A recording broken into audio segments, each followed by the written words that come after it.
Minu nimi on Lemme ja ma korraks niiviisi hoidsin toolist kinni, kui Ranno tunnistas ja rääkis oma lugu, sellepärast, et mul oli plaanis oma loo juurde just mainida Taaveti laulu 23. Aga teate, see ongi nii, kui tegelikult keegi sealt kõrgemalt poolt hakkab asju nagu sättima ja toimuvad sellised saatuslikud mõtted ja sõnad, nii et kui sa neid täna kuuled, siis ole avatud. Ja ma ikkagi tsiteerin seda sama Taaveti laulu, sest see on nii ilus. Ja eriliselt just see, tema kosutab mu hinge ja juhib mind õigele teele oma nime pärast. Et ma räägin enda ühe loo ja siis mul on üks foto ka. Ja kui ma olin väike tüdruk, siis minu vanematel on selline amet, et nemad aitavad inimesi ja nõustavad inimesi ja väga sageli see toimus siis meie sellise suguvõsa Pullerbi laste sarnases suvilas ja mina siis olin see vanem õde ja vanem tütar, kes siis võttis siis külas oleva perekonna väiksed lapsed enda hooldada ja hoida ja läksin nendega mere äärde ja mängisin ema ja võtsin siis, sageli oli mingisugune beebi ja vanker. Ja mulle see väga meeldis, sest minu jaoks on alati olnud üks eluunistusi saada emaks. Ja nii ma siis veeretasin neid väikseid lapsekesi seal mereranna teel ja unistasin ja mängisin, nagu tüdrukud ikka mängivad, ema. Poisid mängivad ju muid mänge, eks ole. Ja kui see aeg siis kätte jõudis, siis ja me abikaasaga tahtsime siis hakata sellele teele minema, et meile sünniks laps, siis kohe see nagu ei õnnestunud. Aastake möödus, natuke läksime närvi juba ja jõudis see ärevus niiviisi tulla ja minna. Ja selline esimene süütunde laika. Ja no mis sa ikka teed? Et võib-olla oli stress ja võib-olla vale toitumine ja nii edasi. Ja siis läks veel aega mööda ja siis oli niiviisi, et oli mitu korda nagu langes ära või katkes ära, et ei tulnud seda südametegevust, läksime ultrahelisse suure ühinaga, ja siis arst ütles, et ma näen siin midagi, aga ma ei tea, kes see on keegi, et tulge uuesti nädala aja pärast ja iga kord ma siis niiviisi õudselt kannatasin, et jumal nüüd anna see ja jälle kukkus ära ja 3 korda siis järjest kukkus ära ja siis, et see läks nagu selliseks väga kiviseks see tee meie jaoks ja siis 4. korda õnnestus oli südametegevus. Me olime nii elevil ja loomulikult kõik kirjakohad piiblist, mis vähegi räägivad lastest, otsisime välja, sest ma ikkagi usun, et Jumal juhib meie teekonda. Ja siis juhtus kahjuks selline asi, et meil tuli koroonapandeemia peale ja midagi juhtus minu beebiga ja ta suri minu kõhus ära. Aga me ei saanud minna arsti juurde, sellepärast, et visiidid jäeti kõik ära ja lükati edasi. Nii et need tavalised naiste arsti ajad, mis mul pidid olema, jäid ära. Ja sellega seoses ma ei tea isegi tänase päevani, mis juhtus, aga lihtsalt efekt oli see, et me läksime jälle lootusrikkalt arsti juurde, seekord ma läksin üksi, sest koroona ajal, esimese pandeemia ajal kõik olid nii närvis, eriti haiglas. Ja siis oligi nii, et ultrahelis ma nägin seda väikest täiuslikku inimest ja järgmine hetk ma läksin siis, kuidas soovite, abort see nagu ei ole, aga sünnitus see nagu ka ei ole, samas oli nagu sünnitus ja samas oli nagu abort. Et siis oli selline hirmus päev minu elus ja pärast seda ma kuidagi kukkusin kuhugi, oli selline must pilv minu üle ja kuidagi depressiivsest, et ma läksin väga sügavasse auku ja leina ja abikaasa ka muidugi. Ja siis tükk aega ma ei suutnud nagu rõõmu tunda oma elus, ja teate, miks ma seda räägin, ongi see, et ma mingi aeg arvasin oma elus, ja võib-olla me võime mõelda ka Jumalast ja usuasjadest niimoodi, et kui ma olen nagu Jumalaga koos sellel eluteel ja ma hoian temast kinni, siis mul ei saa juhtuda mingeid hulle asju, sest Jumal on ju minuga. Aga ma tahan teile öelda, kallid sõbrad, et see tegelikult päris nii ei käi. et Jumal on meiega hoolimata sellest, mis meile juhtub. Ja kui sulle juhtub, siis tea, et ta on ka siis eriti lähedal. Ja ma räägin edasi, mis siis nagu juhtus, on ju. Et sel päeval meie armas beebikene tuli ja läks. Ja ma rääkisin seal valges steriilses haiglatoas, kus ma olin siis üksinda jäetud seda protsessi läbima. Rääkisin Jumalaga ja ma olin väga vihane ja väga sihukest musta asja täis. Ja hiljem minu ees seisis siis otsus, et mida ma siis enda eluga nagu peale hakkan. Et see surve ühest küljest naisena kanda vilja. Ja ma mõtlesin selle peale, mida on üks naine väärt, kui ta last ei saa, mida on üks mees väärt, kui ta näiteks ei saa tööd teha või karjääri teha või minna, nagu, mida on üks inimene väärt, kui ta ei saa teha seda, mis ta südames on teha. Ja teate,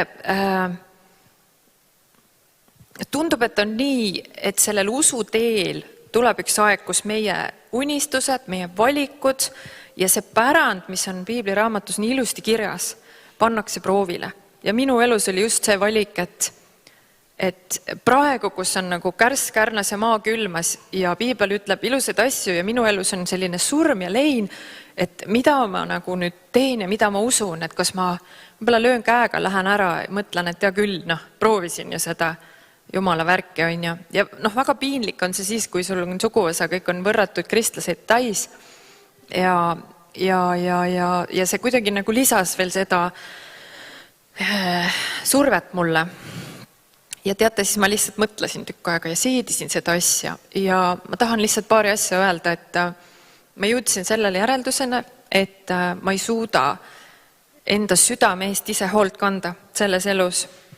Ja ma mõtlesin, nagu me ikka mõtleme nendes olukordades, et eriti kui on lein või surm või tõsised asjad, et okei, andke nüüd aega, andke ruumi, back off. Et las ma ise, ja siis ma vaatan, kas ja mis.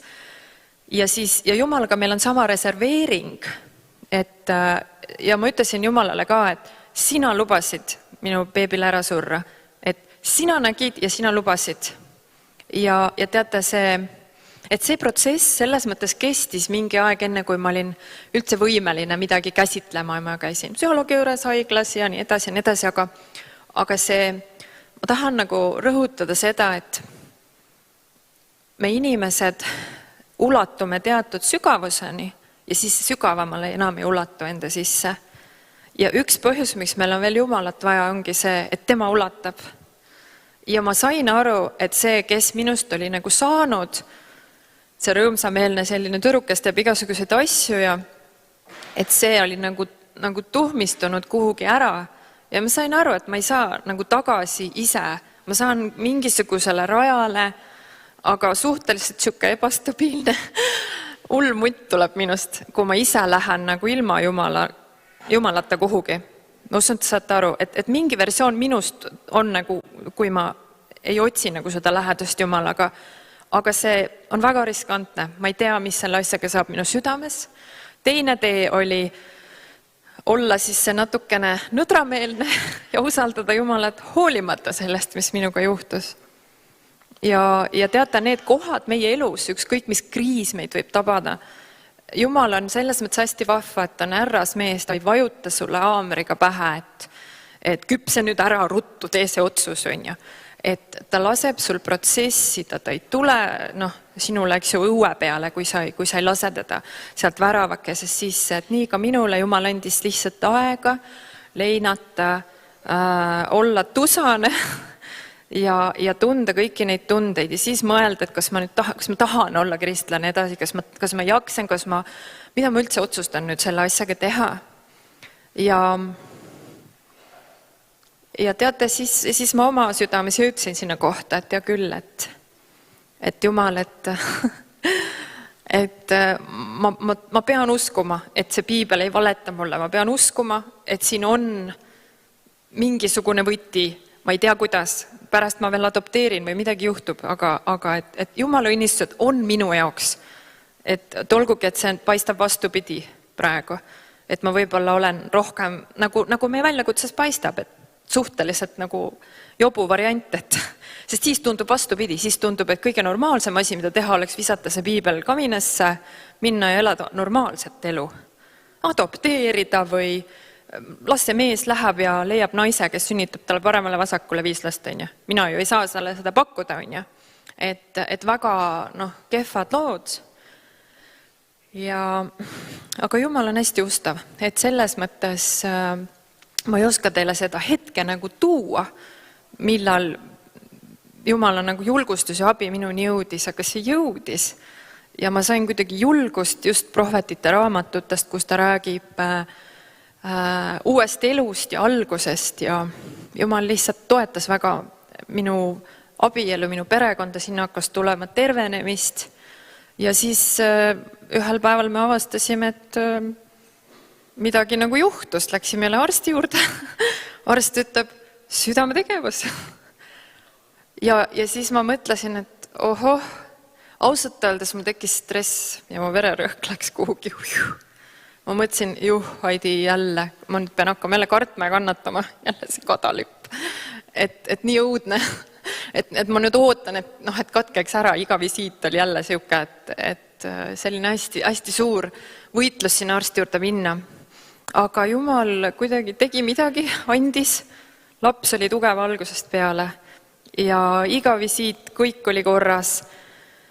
Jumal andis ka mingi tugevuse, mida mul kindlasti ei olnud. Nii et ma suutsin ennast umbes 300 korda süstida, mis oli vajalik, et lapsekene oleks terve ja võtta veel ühe ravi, mis anti peale, kuna me saime natukene abi selle raseduse hoidmisega. Nüüd võib vist näidata, Helen on kuskil. Ja, et täna meie tütar on 2-kuune ja läks just isaga vanni, kui ma siia tulin. Et teate, Jumal on väga ustav, et me ei tea nagu, miks need asjad meile juhtuvad ja nad panevad meid hästi tõsiselt proovile. Aga ma tahan julgustada, et Jumal ei lükka sind seda otsust tegema, see on sinu otsus. Ja teine point on see, et Jumala sõna on tõesti tõsi ja ta tõesti teeb ka sind pärast terveks, nii et sinust ei saa seda hullu mutti või hullu seda teist versiooni sinust, et ma julgustan valima seda Jumala teed, aga see tuleb ise kätte otsida. Aitäh!